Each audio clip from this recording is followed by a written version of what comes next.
മനുഷ്യ നീ മണ്ണാകുന്നു, മണ്ണിലേക്ക് മടങ്ങുന്നു നം. അനുതാപ കണ്ണുനീർ വീഴ്ത്തി പാപ പരിഹാരം ചെയ്തു കൊള്ളുക നീ. ഭൂതി ബുധൻ എന്ന് നാം 40 ദിവസത്തെ നോമ്പ് ആരംഭിക്കുകയാണല്ലോ. 40 ദിവസം നോമ്പനുഷ്ഠാനമെന്ന് പറഞ്ഞാൽ ഞാൻ എൻ്റെ കുഞ്ഞു പ്രായം മുതൽ കേട്ടിട്ടുള്ളതാണ്. എൻ്റെ വികാരി അച്ഛന്മാരും വലിയ വലിയ അപ്പച്ചന്മാരമ്മച്ചമാരൊക്കെ പറയുന്നത് മത്സ്യ മാംസ വർജനം 40 ദിവസം, മത്സ്യവും മാംസവും 40 ദിവസം കഴിക്കാതിരിക്കുക. അതിനനുസരിച്ച് നമ്മുടെ ജീവിതത്തെ നാം നന്നാക്കുക എന്നുള്ളതാണ്. പലപ്പോഴും ഈ മത്സ്യമാംസ വർജനം മാത്രം ശരീരത്തിൽ നാം ആശ്രയിച്ചു കൊണ്ട് ചെയ്യുന്ന ഒരു പ്രവൃത്തിയായി അധപ്പതിച്ചു പോയില്ലേ. മറിച്ച് കർത്താവ് ഹൃദയത്തിൻ്റെ സവിശേഷതയാണ് നമ്മോട് പറയുന്നത്.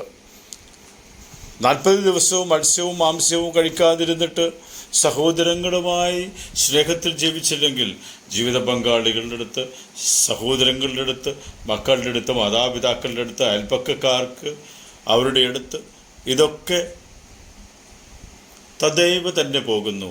അപ്പോൾ എങ്ങനെ എൻ്റെ നോമ്പ് വലിയ മാറ്റത്തിന് കാരണമാകും?